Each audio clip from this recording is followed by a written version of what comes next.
अस्सलामुअलैकुम सामीन। 30 जुमादल ऊला और 3 दिसंबर है। ख़बर का उन्वान है, एक पुरानी कहावत है, बकरे की माँ कब तक खैर मनाएगी। हमारी मुराद ईवीएम और बैलेट पेपर से है। दरअसल महाराष्ट्र में एक असम्बली हलके में गांव वालों को शुबा हो गया है।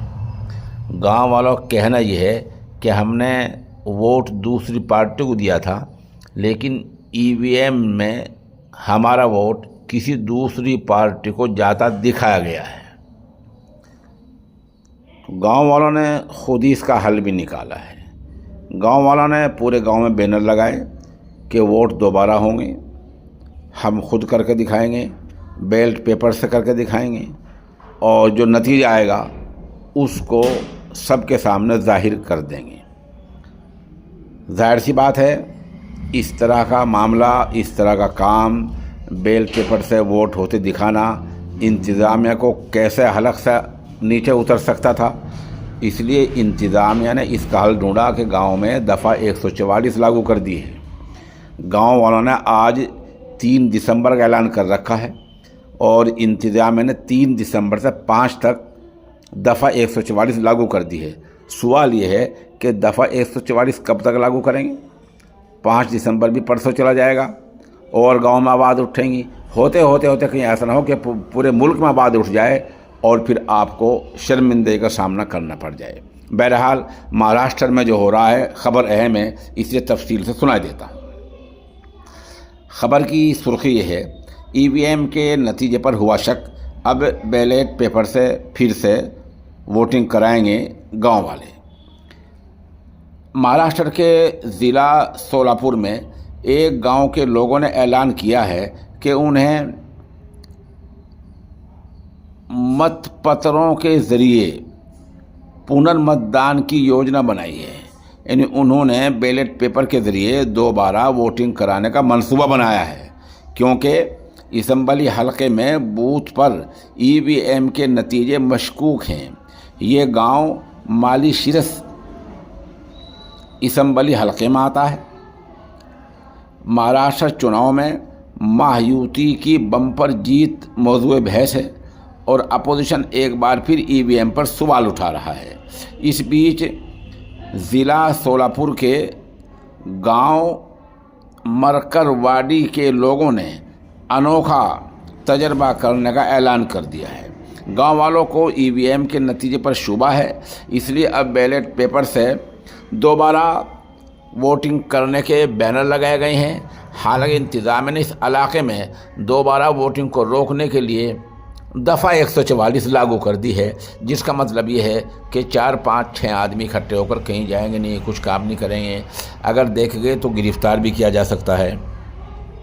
दरअसल मालशिरस सीट से एनसीपी शरद पवार ग्रुप से उत्तम राव शिवदास जानकर ने जीत हासिल की है। गांव मरकरवाड़ी के लोगों का दावा है कि उत्तम राव जानकर को हमारे गांव के बूथ पर बीजेपी उम्मीदवार राम सतपुते के मुकाबले 80% से ज़्यादा वोट दिए गए हैं। ईवीएम की वोटिंग के मुताबिक उत्तम राव को सिर्फ 1003 वोट मिले हैं, जबकि सतपुते को 843 वोट मिले हैं। गांव वालों का दावा है कि सतपुते को उनके गांव से 100 या 150 से ज़्यादा वोट भी नहीं मिले होंगे। वाज़ेह हो कि महाराष्ट्र में 20 नवंबर को वोटिंग हुई और 23 नवंबर को नतीजे सामने आए। सतपुते को 13,147 वोटों से हरा गया था। न्यूज़ एजेंसी पीटीआई के मुताबिक गांव वालों का कहना है कि ईवीएम के नतीजे मुश्तबा हैं। गांव वालों के एक वफद ने इस बारे में ज़िला प्रशासन से रब्ता किया था और दोबारा बैलेट पेपर से चुनाव की मांग की थी। हालांकि इंतज़ामिया ने उनकी मांग को ठुकरा दिया था। ऐसे में गांव वालों ने अपनी सतह पर वोटिंग कराए जाने का फैसला किया है। गांव वालों ने बैनर लगाकर दावा किया है कि 3 दिसंबर को, यानी आज, बैलेट पेपर से दोबारा वोट कराया जाएगा। वहीं एक अफसर ने सहाफ़ियों को बताया कि मामला हमारे नोटिस में आया है।